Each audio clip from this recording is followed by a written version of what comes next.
It started like any other flight. 2 women, 7 designer suitcases, a quiet check-in at Heathrow. They smiled, joked with the Emirates check-in agent, scanned their boarding passes, and headed straight to business class. Inside their suitcases? Not clothes, not shoes, but £3 million in vacuum-sealed, perfumed drug money, stacked, wrapped, and flying out of Britain with 0 alarms.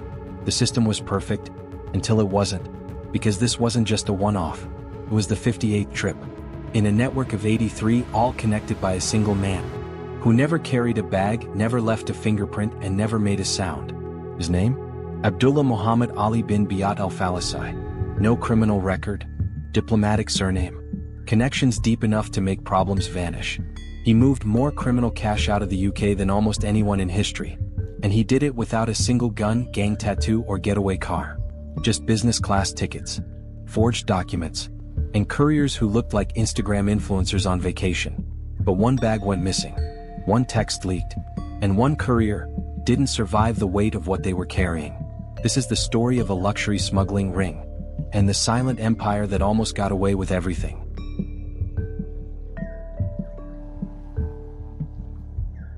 It was New Year's Day 2020. While the world recovered from fireworks and hangovers, one man walked into Heathrow Airport with 11 suitcases. Not flashy, not rushed, just calm, confident. He checked in quietly, business class to Dubai, declared a large amount of cash, almost £700,000, and no one batted an eye. That man was Abdullah Muhammad Ali bin Biyat Alfalasi. On paper, a businessman from Dubai. Clean passport, polished accent, nothing about him raised alarm. But in reality, he was testing the system, and it worked. By the way, if you have enjoyed the story so far, please don't forget to like and share this video, as it will encourage us to create more videos on UK organized crime. Over the next few weeks, Abdullah Alfalasi flew 10 more times. From Heathrow to Dubai. In and out. No delays, no questions. No one ever opened a bag. By the time he was done, he'd personally smuggled over £5.8 million. But Alfalasi wasn't here to hustle luggage himself. That was just the warm-up. Because what he built next wasn't a one-man operation. It was a network, a machine, a fully functioning luxury courier system designed to fly criminal cash out of the UK, fast, clean, and quiet. Here's the genius of it. When most people think of smuggling, they picture back alleys, hidden compartments, dodgy docks at midnight. But Alfalasi didn't need that. He used airline policy as a loophole. Business class flights allowed up to 4 large suitcases per person. So he booked every courier in first. Let them carry up to £2 million in a single go. And when they landed in Dubai, they'd check into a 5-star resort, drop the bags with handlers waiting at the terminal, and be sipping cocktails by sunset. On the surface, it looked like a posh holiday. New nails, fresh passport, girls' trip to Dubai. But the bags were packed tighter than you'd believe. Vacuum-sealed bricks of sterling, layered under Zara dresses and beachwear, drenched in coffee grounds and air freshener to throw off sniffer dogs. They weren't just dodging law enforcement, they were hacking the system. See UK airport security? It's solid when it comes to threats. Explosives, weapons, dangerous liquids. But cash? Cash isn't scanned for, because it's not considered a threat to the aircraft. And under UK law, you're only required to declare cash over £10,000. If you volunteer to. Let that sink in. You could fly with £500,000 in your suitcase. And as long as you smile and keep your mouth shut, it probably won't get flagged. This isn't a crime you'd spot. This is a crime that hides in plain sight. And Alfalasi, he knew exactly who to use. People who blended in. People who looked the part. Because to build a £100 million smuggling network, you don't need a gang. You need a script. And a cast of characters who no one would ever suspect. What he needed next was someone to recruit the faces. Someone with charm, with polish, and a whole lot of secrets.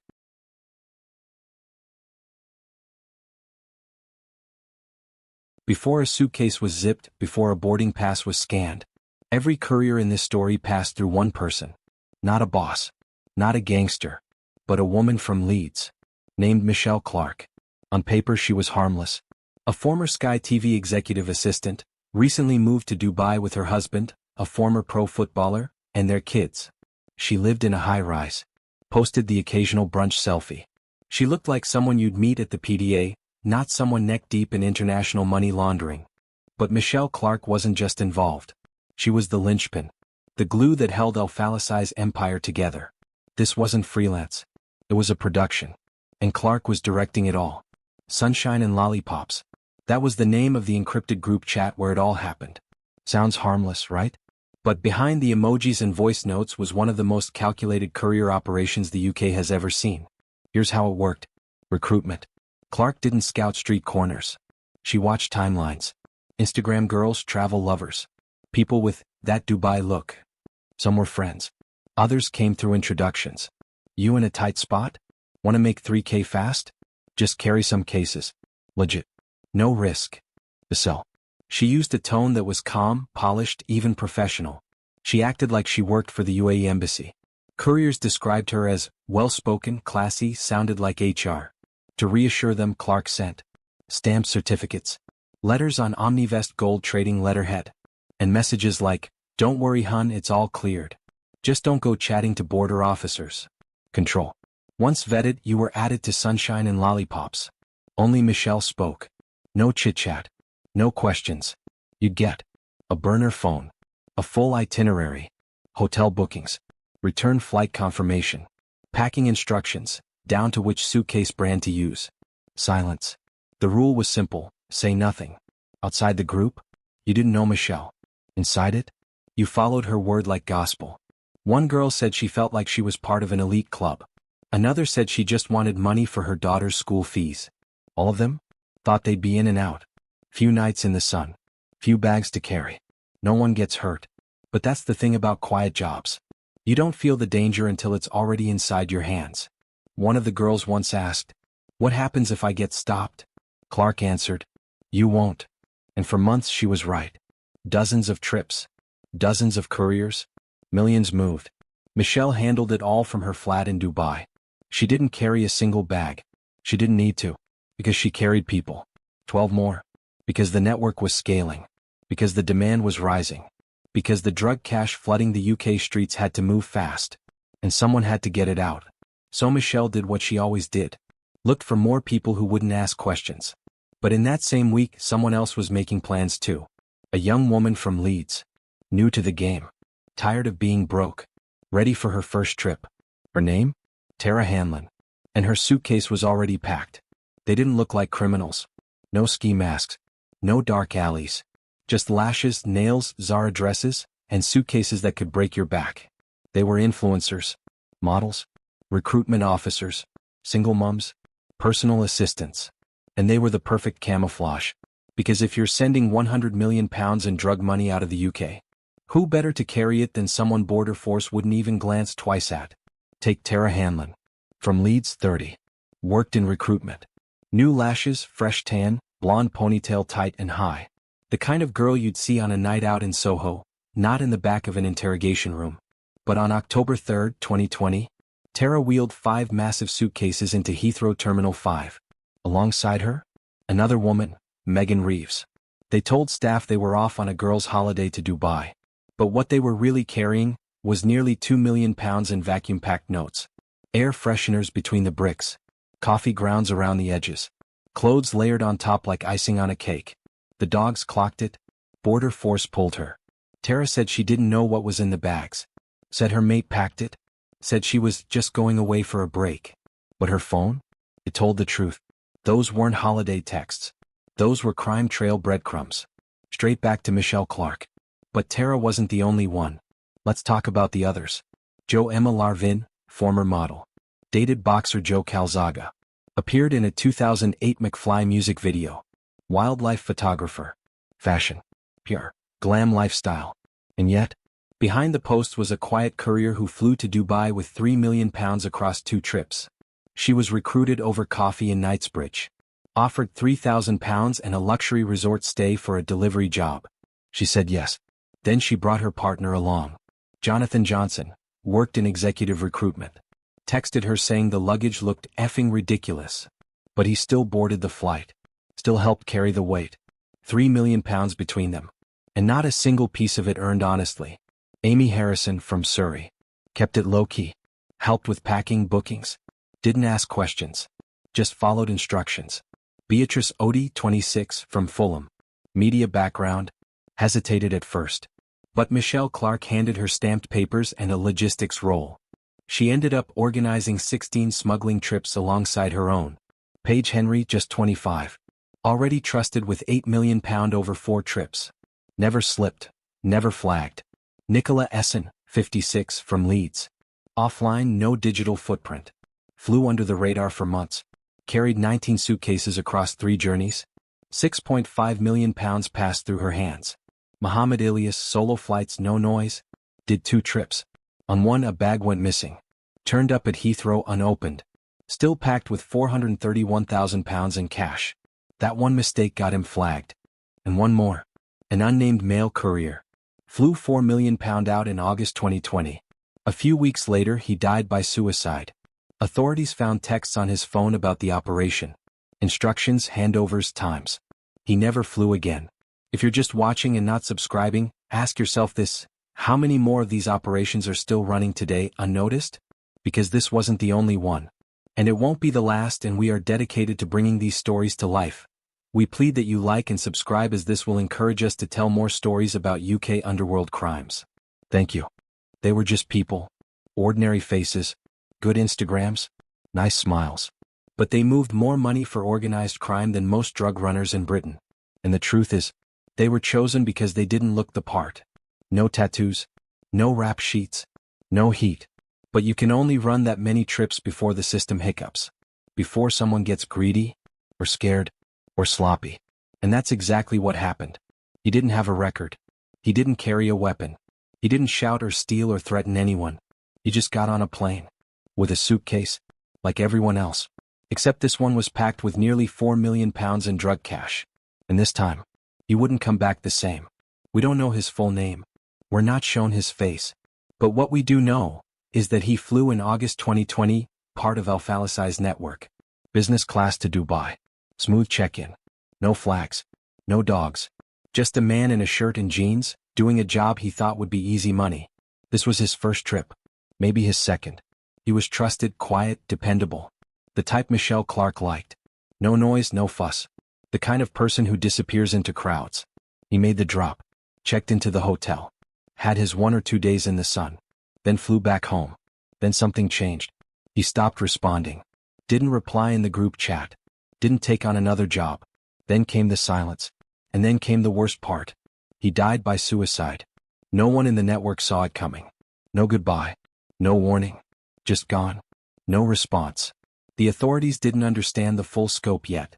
But when they seized his phone, it told them everything. Maps. Flight itineraries. Drop locations. Message threads with instructions. Message reads: use burner only. Don't talk to anyone at the gate. They won't check the bags. Just act normal. And that's the part no one really talks about. This wasn't just some clever cash run. This wasn't Ocean's 11. It was ordinary people, dragged into an extraordinary crime, by the promise of easy cash. But once you've carried millions in drug money across borders? Once you've lied to customs? Once you've stood there smiling while your bags thud onto a conveyor belt full of criminal cash? You feel it. You feel the weight. Even after the money's gone. Even after you land. This man didn't leave a note. Didn't name names. But his phone had it all. And when investigators cracked it open, the entire operation started to unravel. Each name led to another. Each bag weight traced back to a booking. Each text connected the dots. And Michelle Clark's empire, built on silence, was now getting louder by the hour. The system worked because it was silent. Because no one talked. Because people thought they'd just get paid and go home. But the weight of that suitcase? It doesn't leave when you land. And for some, it never leaves at all. This is the part where most documentaries fade out. They give you the headlines, the jail time, the crime. But this is the cost. One man gone. A digital trail opened. And the perfect smuggling machine, suddenly leaking from the inside. Because his phone was just the first. Tara Hanlon's came next. Then Jonathan Johnson. Then Amy Harrison. And with every arrest, the picture got clearer. This wasn't a fluke. It was a production line. And it was starting to fall apart. What happens if I get stopped? Michelle once answered. You won't. But now, the dogs were sniffing. The questions were coming. And the first domino had already hit the floor. You never forget the first time someone tells you, just carry the bags. But what you don't realize is that the bags carry you too. By October 2020, the machine was running at full speed. Flights every week. Suitcases filled to the brim. New couriers waiting in the wings. Money in, money out clean. No. One girl blinked at the wrong time. We don't throw out random stories. This took hours of learning and sleepless nights just to bring you the truth about this case with nice storytelling. If you think that deserves anything at all, let it be your subscription. We've earned that. Tara Hanlon. You know her name by now. Leeds girl, recruitment job. Fit the script perfectly. October 3rd. She rolled into Heathrow with 5 massive cases and a smile that said, "This is just another girl's trip." Alongside her? Megan Reeves, another newbie. Nervous but willing. They were heading to Dubai business class. Luxury resort booked. £1.9 million packed. Wrapped in coffee grounds and optimism. But Border Force was watching. And this time, the dogs caught a scent. She said the bags were hers. Then said they weren't. Said she packed clothes. Then said she didn't check. It unraveled faster than she could fake a story. But the real break? Wasn't in her luggage. It was in her phone. That one device blew the lid off the entire thing. Because Tara hadn't just carried the cash. She'd carried the network. Within days the NCA were in full swing. Phones seized. Flights traced. Hotel bookings cross-checked. It was all there. And that's when the dominoes began to fall. Zdenek Kamrat, Czech national. Caught at Heathrow just weeks later with £1.3 million. Same airline. Same packing method. Same forged paperwork from Omnivest Gold Trading. Joe Emma Larvin and Jonathan Johnson, arrested at Manchester Airport in March 2022. They'd already flown twice. Moved nearly £5 million between them. Border Force had flagged them months before. But the NCA waited, gathering receipts, texts, boarding passes, hotel stays. By the time they moved in, it was a full case file. Amy Harrison, Beatrice Odie, Nicola Essen, all swept up in the raid that followed. All linked directly to Michelle Clark, who by now had gone completely quiet in Dubai. For a while they thought it might blow over. A few arrests, bit of bad luck. Keep your head down, keep moving. But the NCA had locked on. And this wasn't a guess anymore. They had. The credit cards used to book flights. The email address reused again and again. Photos of suitcases mid-packing. Even videos of money-counting machines. Clicking away like slot machines in the flats where the cash was stored. Each courier's arrest gave the investigators more. A phone, a name, a burner number, a boarding pass. And all of it pointed upward. To one email. One travel profile. One man. Abdullah Alfalasi. But here was the problem. He was in Dubai. Out of reach. The NCA had everything. Except the one man who'd built the whole thing. And Michelle Clark? She was still walking free too. Living in the same high-rise. Posting the odd pic. Blocked from travel but not in cuffs. Until something unthinkable happened. In December 2021, Alfalasi boarded a flight to London. No fake passport. No alias. Just his wife, his kids, and an expensive coat. He landed. Checked into a family apartment in Belgravia.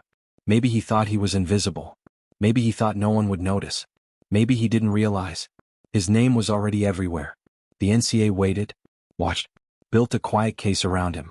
Then, at lunchtime on an ordinary weekday, they knocked on his door. And everything the system was built on, finally cracked wide open. For over a year his name was just background noise. A booking reference here. A credit card number there. A whisper in someone's burner phone. But on paper he was clean. Unbothered. Unreachable. Abdullah Muhammad Ali bin Biat Alfalasi. The man behind the curtain. He never carried a bag. Never stepped inside Heathrow with a courier. Never appeared in the group chats. But everything moved through him. He paid for the flights. He collected the air miles. He created the fake company, Omnivest Gold Trading, that printed the forged letters.